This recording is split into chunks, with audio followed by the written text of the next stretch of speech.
Now, to begin, I will be the first to admit that I've said many times that right now in this market might be one of the few times where renting makes more sense than buying. And that right now, when making the decision between buying and renting in a lot of areas, renting makes more sense. So then how is waiting to buy a terrible financial decision? Well, it has to do with time and the current real estate market, especially when you compare it to previous ones. So in order to answer that question, we first have to understand what the hell is going on currently and then compare this market to previous real estate cycles. Then I think maybe you'll see why waiting might not be the best idea. Okay, so what's going on right now? Well, we're probably in the most unaffordable and most expensive real estate market in history when compared against income. Right now, the median household income is anywhere from $74,000 to $78,000, and the median priced home is around $410,000. That means that right now, the median household income cannot afford the median priced home. And I actually created a graph so you can see the exact moment in time where this took place. Now, the red line on this graph is Redfin's data for the income required to purchase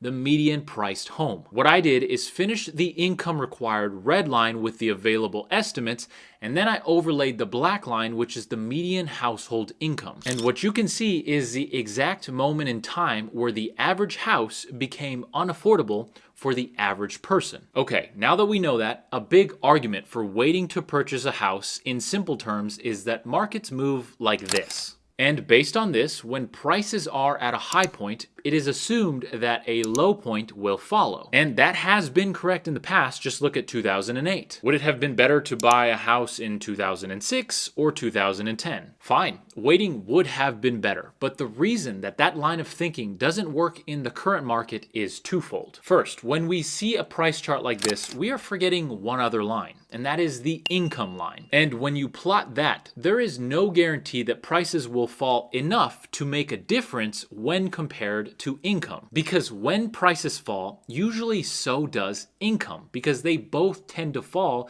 because of a trigger, like a recession. And secondly, the much bigger problem with waiting to buy a house is that there is currently no looming trigger. There is no major reason on the horizon that could cause a decline in housing prices. In fact, the only thing that looms on the horizon is higher home prices, and that can literally be reduced to something as simple as supply and demand. As I always say, we make finance and economics so complicated, and it can be. But sometimes, especially when it comes to the pricing of things, it can be as simple as supply and demand. And right now, there is so much more demand for houses than there is supply. And I'll explain that simply with my two hands. Right now, supply is here, and demand is way up here, which is why prices keep moving up. So in order to get a decline in the market, not only would you need demand to equalize supply, or you need supply to equalize demand, that would stabilize prices, but you need an exact opposite scenario where supply is up here and demand is down here.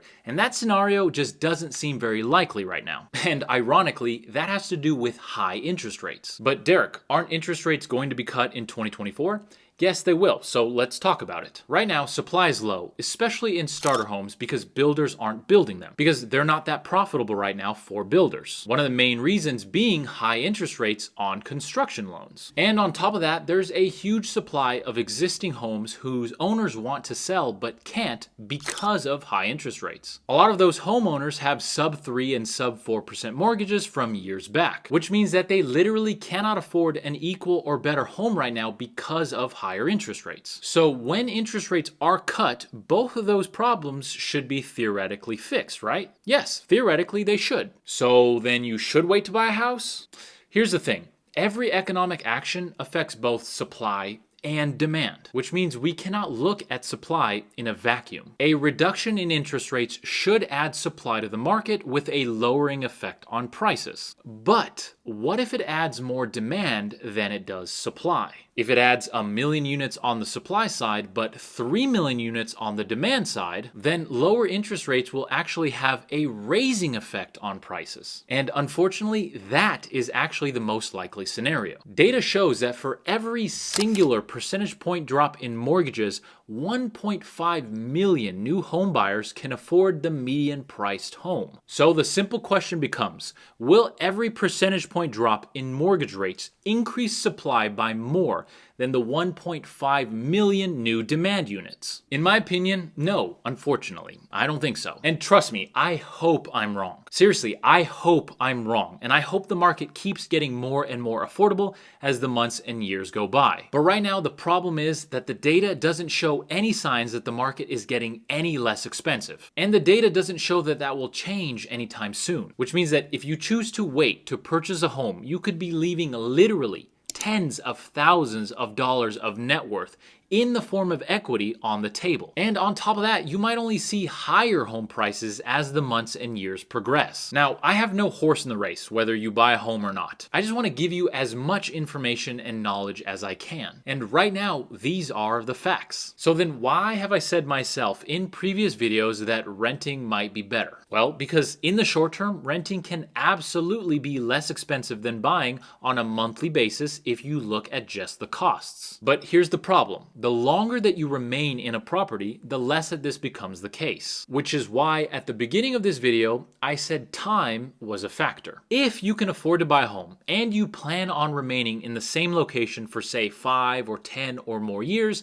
then buying starts to make more and more sense because equity accumulation accelerates. But if you're planning on moving shortly, or you're not sure, or if you're just looking at the next 12 to 24 months, then yes, renting is a lot cheaper than buying in a lot of places. Which means ultimately the decision comes down to time. If you're not going to remain in the same location for a long period of time, then yes, renting is cheaper. But then at the same time, long term, there's nothing really on the horizon which shows a potential for a decline in home prices. Which means that waiting to buy simply for lower future prices could end up costing you tens of thousands of dollars of net worth in home equity. So be smart and do lots of research and know your time frame for staying in one location, and choose wisely. I hope you enjoyed the video and I hope it was informative. If it was, please consider subscribing if you haven't already. It helps out the channel tremendously. And don't forget to turn on the bell notification so you don't miss the next video. Usually new videos come out on Tuesdays, but sometimes I'll do a video Wednesday, Thursday, or Friday